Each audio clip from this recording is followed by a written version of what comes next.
Hello అండి విజ్ఞాన్ గారు. Hello అండి. మంచు మనోజ్ అలానే విష్ణు గారి ఇష్యూ మీద ఎవరికి నచ్చినట్టు వాళ్ళు అనేసుకోండి అని మనోజ్ అన్నారు. ఎవరికి నచ్చినట్టు వాళ్ళు అనుకుంటున్నారు కూడా. కొంతమంది పబ్లిక్ అయితే ఎంత భయంకరంగా రియాక్ట్ అయ్యారో చూసారా మీరు? ఫస్ట్ ఆఫ్ ఆల్ మీరు ఏం చెప్తారు ఈ పబ్లిక్ రియాక్షన్ గురించి? పబ్లిక్ రియాక్షన్ లో స్టెప్ బై స్టెప్ మహామహులు ఉన్నారు, నీకు తెలుసు. నువ్వు క్యారెక్టర్స్ ఇచ్చేసి నేను వాళ్ళు ఏమన్నారో చెప్పేస్తా. ఫస్ట్ పబ్లిక్ ఏమంటున్నారో చెప్పండి. ఎందుకంటే మన వాళ్ళు ఎక్కడ రోడ్డు మీద కనిపిస్తే మైక్ పెట్టారు కదా. జనరల్ పబ్లిక్ ఏమనుకుంటున్నారంటే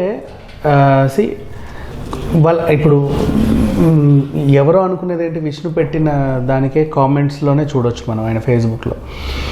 కొంతమంది ఏమంటున్నారు, పెద్ద ఆయన తరఫున ఆలోచించే వాళ్ళు అనవసరంగా ఆయన పరువు తీశారు మీరు అంటున్నారు. నెక్స్ట్ చాలామంది అన్న నువ్వు పోస్ట్ పెట్టి చాలా మంచి పని చేసావంటారు, తప్పు చేసావంటున్నారు. కొంతమంది చాలామంది పోస్ట్ పెట్టి తప్పు చెప్పకపోతే మాకు తెలిసేది కాదు కదా, మీ ఇంటి కూడా మాకెందుకని కొంతమంది సమర్థిస్తూ ఎవరు లేరు కాబట్టి మనకు చెప్పుకున్నాడు పోస్టు, లేకపోతే ఆయన ఎంత బాధలో ఉన్నాడని ఆయనకు అంటున్నారు. న్యూట్రల్ రియాక్షన్స్ అంటే ఒక్కొక్కరు ఒక్కొక్కలాగా మల్టిపుల్ మైండ్ సెట్స్, మంచి అని కొంతమంది, చెడు అని కొంతమంది. బట్ వీళ్ళందరి తరఫున నేను చెప్పాలనుకుంటే మాత్రం ఇప్పుడు మోహన్ బాబు వెర్షన్లో వచ్చిన వాళ్ళు పెద్దయిన పరువు తీశారు అన్నారు కదా. అలా ఈయన పోస్ట్ పెట్టి తీశారు అంటున్నారు తప్ప ఆయన ఇంటికి వచ్చి పరువు తీశాడని ఎవడు మాట్లాడట్లేదు ఏంటి? ఎంతసేపు ఎండ్కి మంచు మనోజ్ పోస్ట్ పెట్టినందుకే పరువు పోయింది అంతే తప్ప విష్ణు ఎవరింటికి పడితే వాళ్ళ ఇంటికి వెళ్ళి కొడితే పోదు. ఇది మీ ఒపీనియన్ అనుకోవచ్చు. నేనేమంటానంటే మంచు విష్ణు నిజంగానే ఎవరింటికి వెళ్ళి గొడవ పెట్టుకోకూడదు, దాన్ని సమర్థించడం కాదు. అవును, కాకపోతే విష్ణు సంగతి తెలుసు అందరికీ, కాస్త దుందుకుడు స్వభావం, తొందరగా రియాక్ట్ అయిపోతాడు అతను. మేబీ కొంతమంది చెప్తారు తెలుసా, డబ్బులు ఉన్నాయని యాటిట్యూడ్, మహాతిరులో చెప్పాలంటే కాస్త పొగరు అని. నీ ప్రాబ్లమే కదా, మాకెందుకు వెళ్తారు అంతే. సో ఈసారి చేసాడు బట్ మనోజ్ విషయంలో కాస్త ఆచి తూచి అడుగులు వేసే మనస్తత్వం ఉంటుంది కాబట్టి ఒక సెకండ్ ఆగుంటే ఈ కుటుంబ పరువు రోడ్డు ఎక్కేది కాకపోయి ఉండొచ్చు కదా. కరెక్టే, ఒక పోస్ట్ పెట్టడం అనేది వరకే వస్తున్నారు. ఇప్పుడు అక్కడ అసలు మనోజ్ పోస్టే పెట్టలేదనే వెర్షన్లో మాట్లాడుకుందాం.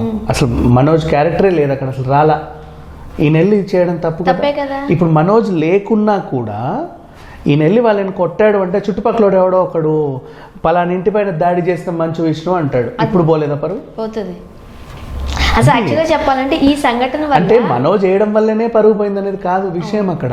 ఇప్పుడు నువ్వు ఉన్నావు ఇక్కడ, ఎదురింట్లో ఉన్నాను నేను, విష్ణు వచ్చాడు ఆవేశంగా వచ్చేసి మా ఎదురింటోళ్ళని కొట్టేసి వెళ్ళిపోయాడండి, ఆయన హాస్పిటల్ జాయిన్ అయ్యాడంట.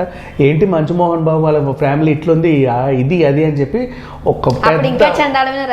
ఇంకా దరిద్రమైన రచ్చ అవుతుంది. జనాలందరూ వచ్చి ఇంటి మీదకి వచ్చి రాళ్ళు ఇసిరేవాళ్ళు. అక్కడ మనోజ్ ఉన్నాడు కాబట్టి మొత్తం ఈ వేరియేషన్ అంతా ఆయన వెళ్ళిపోయింది. అంటే ఇంకొకటి ఏంటి అంటే ఇంకొకసారి విష్ణు ఇలాంటి పనులు చేయాలి అని అంటే ఆలోచిస్తాడు. ఎక్కడ ఆలోచించాడు? మొన్న హెయిర్ డ్రెస్సర్ విషయం అయినప్పుడే ఆలోచించుంటే మళ్ళీ అయ్యేది కాదు. మా ఎలక్షన్ టైంలోనూ ఆలోచించకుండా ఎవరిని పడితే వాళ్ళని కొట్టుకున్నారు, ఇష్టం ఉన్నట్టు కొట్టేశారు. అండ్ నెక్స్ట్ మళ్ళీ పలానా హీరో నన్ను అది చేస్తాడు ఇది చేస్తాడని చెప్పి రచ్చకెక్కేసి చెప్పేశాడు. ఇప్పుడు మా అసోసియేషన్లో ఏ గొడవ జరిగినా ఇక్కడే సమర్థించుకోవాలి, మనకంటూ ఒక యూనియన్ ఉంది, మీడియాకి వెళ్తే మీ సభ్యత్వం రద్దు చేస్తాము అని చెప్పేసి ఒక రూల్ పెట్టాడు మంచు విష్ణు. పలానా డేట్కి, ఆ డేట్కి ఆయన చెప్పిన రూల్ పెట్టిన నిమిషం నుంచి 6వ రోజు మీడియా ముందుకు వచ్చి మంచు విష్ణు ఏమన్నాడంటే నన్ను పలానా హీరో ట్రోల్ చేస్తున్నాడు అని చెప్పాడు. ఇప్పుడు నీ రూల్ నువ్వేగా బ్రేక్ చేశావు, తనకు వర్తించదు అది. సో ఇప్పుడు ఇక్కడ కూడా చూసుకుంటే ఇక్కడ కూడా చూద్దాం, విష్ణు అనేవాడు ఒక ఆర్టిస్ట్, మంచు మనోజ్ కూడా ఒక ఆర్టిస్ట్. ఇప్పుడు నేను ఆర్టిస్ట్ మా అసోసియేషన్ నుంచి మాట్లాడతా, ఆయన మా మెంబరే నువ్వు మా మెంబరే, మీ ఇద్దరి మధ్యలో ఏదో గొడవ అయింది, మీరు కలిసి చూసుకోవాలి. కానీ మీరు సోషల్ మీడియాలో ఇష్టం ఉన్నట్టు వాగితే మరి మీ ఇద్దరు సభ్యత్వం తీసేయాలిగా కదా, అంతేగా. రూల్ మీరేగా పెట్టుకున్న రూల్. సో ఎట్లా చూసుకున్నా సరే విష్ణుదే తప్పు. రైట్.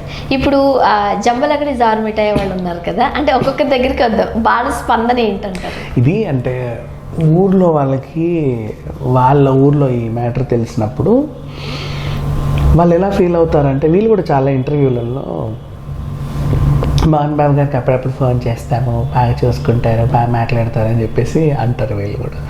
ఆవిడ కూడా అలాగే చాలా ఇంటర్వ్యూలో చెప్పింది. సో ఇప్పుడు ఊరోళ్ళు ఏమనుకుంటారు, మా ఊర్లో ఒక ఆమె ఉంది, పాట పాడి బాగా ఫేమస్ అయింది. మోహన్ బాబు వాళ్ళకి బాగా దగ్గర చుట్టం ఆమె. అంటే వాళ్ళ ఇంట్లో ఏం జరిగినా వీళ్ళు రోజు రోజు ఫోన్ చేసి మాట్లాడి చెప్తా ఉంటారు. అట్లాగే అనుకుంటారు. అంతేగా. అక్కడ ఏదైనా జరిగినప్పుడు వెంటనే అమ్మ మీకు బాగా తెలుసు కదా, ఏదో జరిగిందంటే ఏంటి ఫస్ట్ ఎవరు కొట్టుకున్నారు, ఎవరు తిట్టారు అని అడుగుతారు. ఇంతకు దేని గురించి అంటే మీరు మాట్లాడుతున్నా నాకు అదేం తెలియదు అండి. పాపం ఇప్పుడు తెలియదు అసలు ఏం జరిగిందో కూడా. అంతే కదా పాపం. అయ్యో అవును అట్లా జరిగిందా, నాకు అంత తెలియదండి, ఫోన్లే అందరు బాగుండాలని కోరుకుని చేతులు దులిపేసుకొని వెళ్ళిపోయింది. కానీ ఈ నాగరాజమ్మ ఎవడైతే ఉందో పెద్ద ఆవిడ కాబట్టి ఏదైనా ఇట్లా అన్నదమ్ములు కొట్లాడుకోవడం తప్పు కదా బాబు.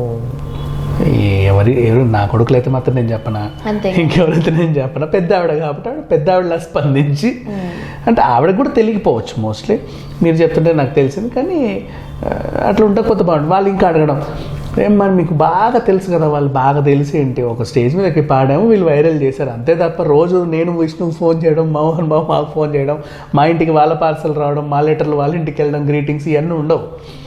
బేసిక్ ఒక సిచ్యువేషన్ ఏదో అలా కుదిరింది, అలా జరిగింది అంతే సంగతి. బట్ ఇవన్నీ వ్యవహారాలు నాకు తెలియదు. బట్ ఏదేమైనా పెద్దింటి వాళ్ళు ఇట్లా పరువు తీసుకోకుంటే బాగుండని నా అభిప్రాయం. పెద్దదానికి అంతకుమించి ఏం వాగుతానని చెప్పేసి ఆమె చెప్పింది ఇంతే. అండ్ నెక్స్ట్ చాలామంది ఆ హెయిర్ డ్రెస్సర్ నాగసీను కూడా యాక్చువల్గా చెప్పాలంటే ఈయన ఇక్కడ హాట్ టాపిక్ అని అనుకోవచ్చు. ఎందుకంటే అంత పెద్ద ఇష్యూ అయింది కాబట్టి. అసలు మీ దగ్గర కూడా ఇదే జరిగింది కదా అప్పట్లో, అప్పుడు ఏం జరిగింది అని ఖచ్చితంగా ఇక్కడ తీసుకొస్తారు. హెయిర్ డ్రెస్సర్ నాగసీను ఏమంటారు? ఆయన వాళ్ళ సన్నిహితులతో మనకి ఎందుకు లేదు వాళ్ళంతే అన్నట్టు మాట్లాడుకున్నట్టు, కానీ మీడియాకి ఏం చెప్పాలి. మీడియా వాళ్ళు వెళ్ళి జస్ట్ సన్నిహిత వర్గాలతో ఆయనకంతే ముందు నుంచే నేను చెప్పాలా. అప్పుడు అందరు నన్ను అన్నారు, కొంతమంది 50-50, కొంతమంది నాకు సపోర్ట్ చేశారు, కొంతమంది నాదే తప్ప అన్నారు. ఇప్పుడు చూడు వాళ్ళు చెప్పానా నేను ఆ రోజు చెప్పానా అని చెప్పేసి ఆయన వెర్షన్ అన్నట్టుగా కొంతమంది వార్తలు అంతే. మీడియాతో ఏం చెప్పాలా ఇప్పటి వరకు.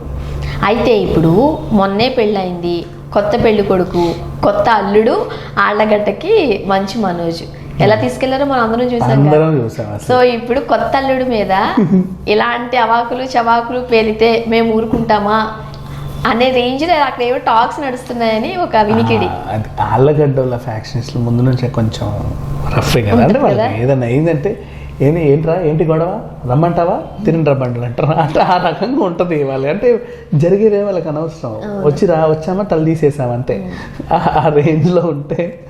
సో బేసిక్గా ఆళ్ళగడ్డ వాళ్ళు కూడా కొంచెం ఏమన్నారంటే, వాళ్ళు ఆవేశపడ్డా కూడా పెద్ద మనుషులు ఉంటారు కదా, రే అన్నదమ్ములు కూడా మీకు ఎందుకురా అంటారు అంతే.